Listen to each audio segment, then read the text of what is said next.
ভাই আপনি খুব সুন্দর একটা প্রশ্ন করেছেন। আমি আরেকটু সহযোগিতা করতে চাই যে হ্যাঁ, আপনি সবগুলো ব্যাকরণগত ভুলের কথাই বলেন, আর আপনার হাতের বইটা লিখেছেন আব্দুল ফাদি। আব্দুল ফাদি ঠিক, ইজ দ্য কোরআন ইনফেলেবল। আমিও দেখতে পাচ্ছি, হ্যাঁ আলহামদুলিল্লাহ, আমি ভালোই দেখতে পাই। ডক্টর নায়েক, আপনি বললেন যে কোরআন শরীফে নাকি কোথাও কোনো ভুল নেই। আমি কোরআনে 20টারও বেশি ভুল দেখতে পাচ্ছি, সেটা আরবি ব্যাকরণে। এখন তার কয়েকটা আমি আপনাকে বলছি। ইন্নাল্লাযীনা আমানু ওয়াল্লাযীনা হাদু ওয়াস-সাবিউন, এটা আছে সূরা বাকারায় আর সূরা হাজে। ইন্নাল্লাযীনা আমানু ওয়াল্লাযীনা হাদু ওয়াস-সাবিউন, এখানে কোনটা ঠিক, সাবিউন নাকি সাবিউন? 1 নম্বর। 2 নম্বর হলো কোরআনে আছে, হ্যাঁ, কিন্তু এছাড়াও আরো আছে। সূরা তাহার 63 নম্বর আয়াতে ইন্না হাজানি লেসাহিরান, ভুল, ইন্না হাজাইনি লেসাহিরান। এটার কি ব্যাখ্যা দেবেন? এছাড়াও আমি আরো অনেক ভুলের কথা জানি। এক্সকিউজ মি, আমরা শুধু প্রথম প্রশ্নটা গ্রহণ করব, সময়ের অভাবে দ্বিতীয় প্রশ্নটা গ্রহণ করতে ঠিক পারছি না। আছে, ঠিক আছে।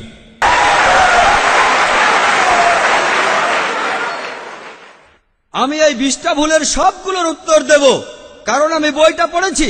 আমি সবগুলোর উত্তর দেবো ইনশাল্লাহ, ইনশাল্লাহ। 1 নম্বর পয়েন্ট ভাই, 1 নম্বর পয়েন্ট, এখানে 1 নম্বর পয়েন্ট হলো যে আরবির সব ব্যাকরণ এসেছে কোরআন থেকে। কোরআন হলো সর্বোচ্চ আরবি বই, যে বইটাতে সবচেয়ে উঁচু মানের সাহিত্য আছে। আরবি ভাষার সব ব্যাকরণ এসেছে কোরআন থেকেই। কোরআন হলো ব্যাকরণের মূল গ্রন্থ, আর কোরআন যেহেতু ব্যাকরণের মূল গ্রন্থ এবং সব ব্যাকরণ এসেছে কোরআন থেকে, কোরআনে কোনো ভুল থাকতে পারে না। 1 নম্বর পয়েন্ট। 2 নম্বর পয়েন্ট, 2 নম্বর পয়েন্ট, 2 নম্বর পয়েন্ট। ব্যাপারটা এরকম যে আপনি একটা রুলার নিলেন, আর সেই রুলারের গায়ে দাগ কাটা আছে, তারপর বললেন যে মাপটা ভুল হয়েছে।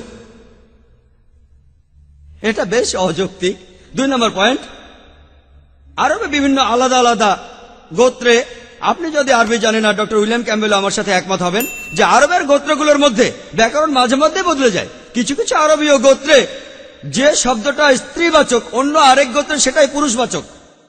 একই শব্দ, তবে গোত্রভেদে ব্যাকরণ বদল হতে থাকে, এমনকি শব্দের লিঙ্গ বদলে যায়। তাহলে আপনি কি কোরআনকে সবগুলো ব্যাকরণ দিয়ে পরীক্ষা করবেন? না। আর এছাড়াও কোরআনের ভাষা এত উঁচু মানের, এতই উঁচু মানের, এর কাছাকাছি কোনো সাহিত্য নেই। আর কোরআনের বিরুদ্ধে অনেক বই আছে, ইন্টারনেটে গেলে দেখবেন 12টা ব্যাকরণের ভুল, 21টা ব্যাকরণের ভুল, আব্দুল ফাদি 20টা ব্যাকরণের ভুল। আপনাদের কি ধারণা খ্রিস্টানরা এই ভুলগুলো বের করেছে? কারাই ভুল বের করেছে জানেন? কারা করেছে? মুসলমানরাই। মুসলমান পণ্ডিতরা, যেমন জামকশারি, তারা এটা করেছেন।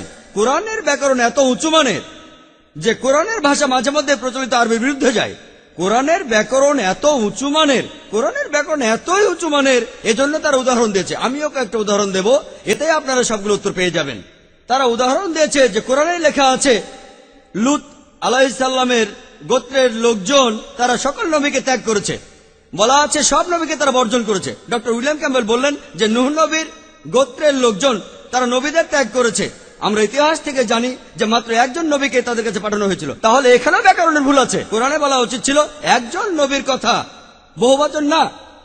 আর আমি একমত, আর আমার আপনার মতো লোকের কাছে মনে হবে এটা ব্যাকরণের ভুল। কিন্তু যদি আপনারা আরবদের লেখা বইগুলো পড়ে থাকেন, কোরআনের আসল সৌন্দর্য কি? সৌন্দর্যটা হলো কোরআনে কেন একজন নবীর কথা না বলে নবীদের কথা বলা হয়েছে। আপনারা জানেন কেন? কারণ আমরা জানি যে সব নবীদের হেদায়েতের বাণী মূলত একটাই, যে ঈশ্বর একজনই, তাওহীদের বাণী, আল্লাহ সুবহানাহু ওয়া তাআলার বাণী। লূত আলাইহিস সালামের লোকজন এবং নূহ আলাইহিস সালামের লোকজন তাদের নবীকে ত্যাগ করেছিল, আর পরোক্ষভাবে নিজেদের নবীকে ত্যাগ করে তারা সব নবীদেরই ত্যাগ করেছিল।